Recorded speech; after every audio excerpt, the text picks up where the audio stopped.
Hey, what's up you guys, this is RTX Steve here and I'm super stoked about a game which has been widely recognized as one of the biggest surprises at Gamescom 2019. A cyberpunk adventure will be released with full RTX glory and it is slated to release sometime around 2020 on an unspecified date, and it will be available for PC, PS4 and Xbox One. Don't forget to hit the like button for this video, and I'm aiming for about 1000 likes, which really encouraging me to make more videos.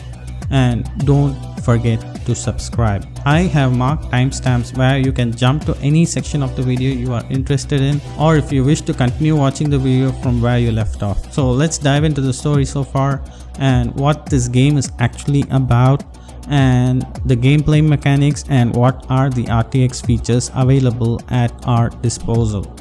The studio responsible for this game is One More Level, a game development studio started in 2014 based in Poland. They have released a few titles such as Ghosttrunner, Warlocks vs Shadows, Deadlings, and their work in progress Race to Mars.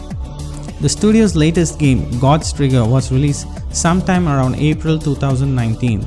The main focus right now is to provide players with a unique experience with the Ghostrunner.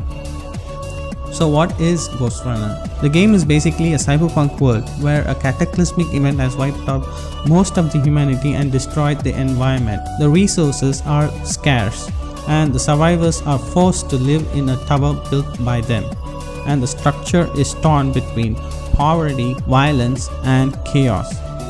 A person's worth depends on the category of implants they have. Here you are a cyber warrior, a living weapon, the only one capable of fighting both in the physical world and in this cyberspace.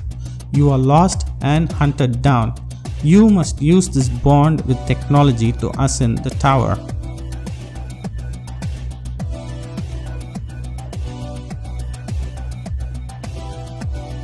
The lead artist of the game sat down for an interview discussing about its RTX features and the gameplay mechanics. So the thing that I want to know the most about is the ray tracing in this game.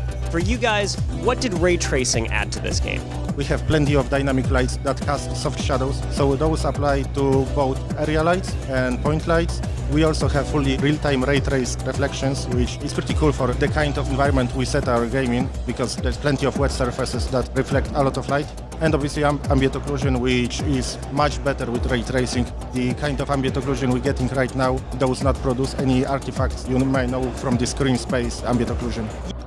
The game features dynamic lighting. It kind of makes the game look more vibrant and natural than path-traced effects. Ambient occlusion is a shading and rendering technique used to calculate how exposed each point in a scene is to the ambient lighting, wet surfaces and reflection. This feature is pretty much standard these days to highlight more about the RTX technology. I would like the studios to take note that the feature is not overly done, as it takes away the realism in games, which is the whole point of the RTX technology, to make games look real. If you check out games like Battlefield 5, the wet patches are all over the place. It makes it look very obvious that it has been overly done, and it looks quite bad in my opinion. I don't know about you guys, but for me it looks bad. But for Ghsotrunner, the demo feels like it has used the right combination of reflection and wet surfaces.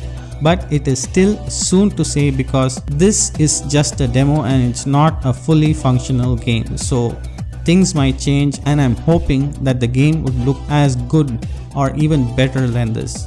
I also would like to know if the RTX features can be turned off for the less fortunate gamers who aren't thinking of upgrading to an RTX card just yet. So what do we know about the gameplay mechanics? The game is greatly influenced by Titanfall and Samurai Jack. Yes, you heard it right, the animated series, for the movement and feel. The environment is heavily based upon cyberpunk-esque world. The game starts with a basic tutorial teaching players how to run, parkour and perform basic melee attacks to slice and dice enemies. The players learn to dodge bullets and perform counterattacks. The crazy part about the game is that one shot and you die. So you have to make sure that you dodge the attack, grapple and perform the counter attacks as quickly and as efficiently as possible. As far as the aesthetics go for the game, it is absolutely spot on. The game looks like what a true cyberpunk action should look like. The levels are actually less like traditional platforming stages and more like puzzles that you have to solve. You need to master your hand-eye coordination to time your attacks. I imagine learning to get good at the game will eventually evolve into establishing a solid pace at which to play through the levels and eventually crank up the difficulty.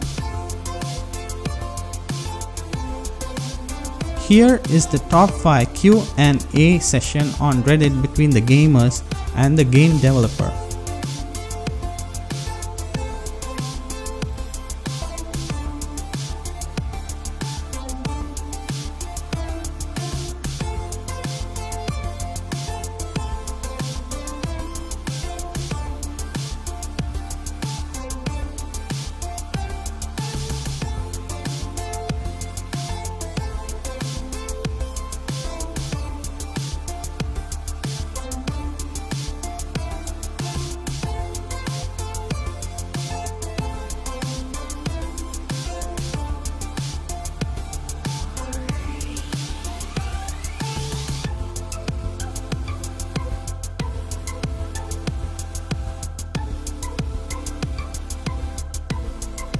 I am pretty much waiting to get my hands on this game.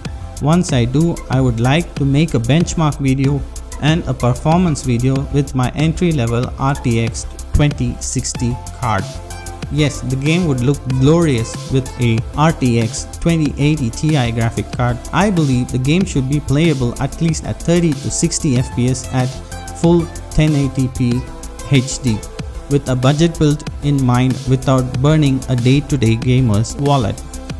Stay tuned for more on this game and do leave a comment below your thoughts, and if you haven't subscribed already, it's a great time to do so right now. It's RTX Steve and I'm signing out until next time. Bye.